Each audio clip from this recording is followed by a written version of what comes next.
My audio bits അവതരിപ്പിക്കുന്ന ലോകോത്തര സാഹിത്യകൃതികളുടെ ശബ്ദവീചികൾ.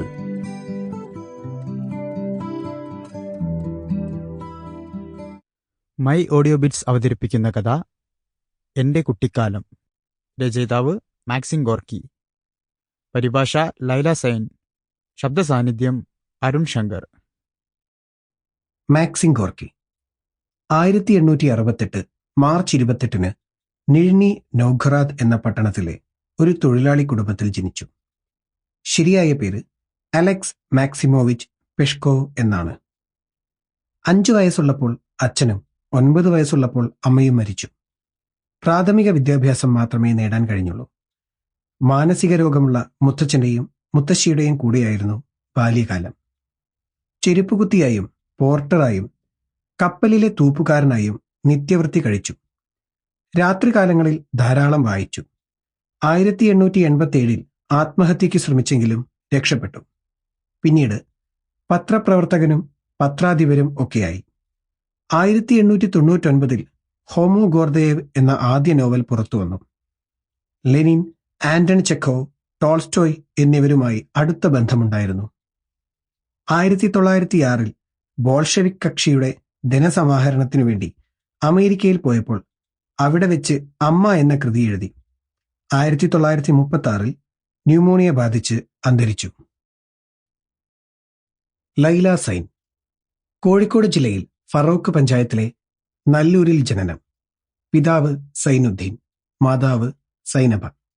വിദ്യാഭ്യാസം കാലിക്കറ്റ് യൂണിവേഴ്സിറ്റിയുടെ കീഴിൽ മലയാള സാഹിത്യത്തിൽ ബിരുദാനന്തര ബിരുദവും മഹാത്മാഗാന്ധി യൂണിവേഴ്സിറ്റിയുടെ കീഴിൽ സാമൂഹ്യശാസ്ത്രത്തിൽ ബിഎഡും ഭാരതീയ വിദ്യാഭവനിൽ നിന്ന് പത്രപ്രവർത്തനത്തിൽ PG ഡിപ്ലോമയും നേടി. ഇപ്പോൾ വയനാട് ജില്ലയിലെ കൽപ്പറ്റയിൽ AFRC research and communication centre ഡയറക്ടറാണ്. ഡൽഹിയിലെ പീസ് ഗോങ് എന്ന പത്രത്തിന്റെ ദേശീയ ഉപദേഷ്ടാവാണ്. ബാംഗ്ലൂർ ലീഡ് ക്യാപ് റിസർച്ച് സെന്ററുമായി ചേർന്ന് ലീഡർഷിപ്പ് വില്ലേജ് സ്ഥാപിച്ചു. ഐക്യരാഷ്ട്രസഭ 2012 അന്താരാഷ്ട്ര വോളണ്ടിയർ ദിനത്തിൽ പുറത്തിറക്കിയ പുസ്തകത്തിൽ ഇന്ത്യയിൽ നിന്നുള്ള മികച്ച സന്നദ്ധ പ്രവർത്തകരിൽ ഒരാളായി ഇടം പിടിച്ചു. തായ്വാനിൽ നടന്ന അന്താരാഷ്ട്ര വനിതാ മനുഷ്യാവകാശ സമ്മേളനത്തിൽ ഇന്ത്യയെ പ്രതിനിധീകരിച്ച് പ്രബന്ധം അവതരിപ്പിച്ചു. നാഷണൽ കർമ്മവീര ചക്ര ബഹുമതിയും ഗ്രാമീണ മേഖലയിലെ നേതൃത്വ പരിശീലന പ്രവർത്തനങ്ങൾ പരിഗണിച്ച് ടോസ്റ്റ് മാസ്റ്റേഴ്സ് ലീഡർഷിപ്പ് അവാർഡും നൽകി ആദരിച്ചു. ഭർത്താവ് അനിൽ ഇമേജ്.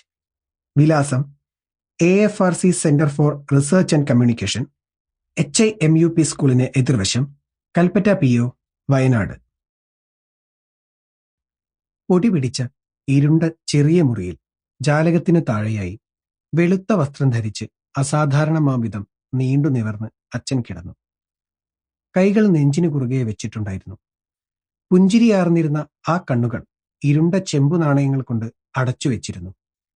അലിവാർന്നിരുന്ന ആ മുഖം കരുവാളിച്ചിരുന്നു. അദ്ദേഹത്തിന്റെ പല്ലുകളുടെ തിളക്കം കണ്ട് ഞാൻ പേടിച്ചുപോയി. ചുവപ്പ് പാവാട ധരിച്ച എന്റെ അമ്മ അച്ഛന്റെ അരികിൽ മുട്ടുകുത്തിയിരുന്നു. ഞാൻ തണ്ണിമത്തന്റെ തൊലി മുറിക്കുന്നതിനായി വാളിനു പകരം ഉപയോഗിച്ചിരുന്ന കറുത്ത ചീർപ്പ് കൊണ്ട് അമ്മ അച്ഛന്റെ മൃദുലമായ മുടി പിറകോട്ട് ചീകി വെക്കുകയായിരുന്നു. അവരുടെ വീർത്ത കണ്ണുകൾ വലിയ കണ്ണുനീർ തുള്ളികളായി രൂപാന്തരം പ്രാപിക്കുന്നതായി എനിക്ക് തോന്നി. തടിച്ചുരുണ്ട് വലിയ ശിരസും വിശാലമായ കണ്ണുകളും ചിരി തോന്നിപ്പിക്കുന്ന തടിച്ച് മാംസളമായ മൂക്കുമുള്ള മുത്തശ്ശി എന്റെ കൈ പിടിച്ചിരുന്നു.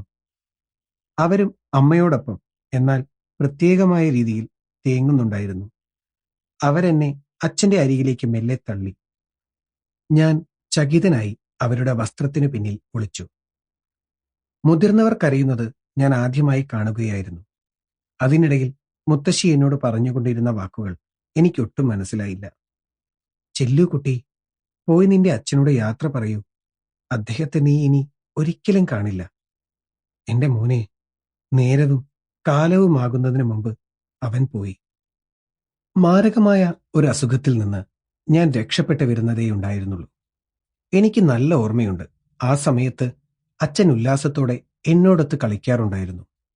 പക്ഷേ പൊടുന്നനെ ഒരു ദിവസം അദ്ദേഹം അപ്രത്യക്ഷനായി. എന്നിട്ട് ഈ അപരിചിതയായ Sample complete. Ready to continue?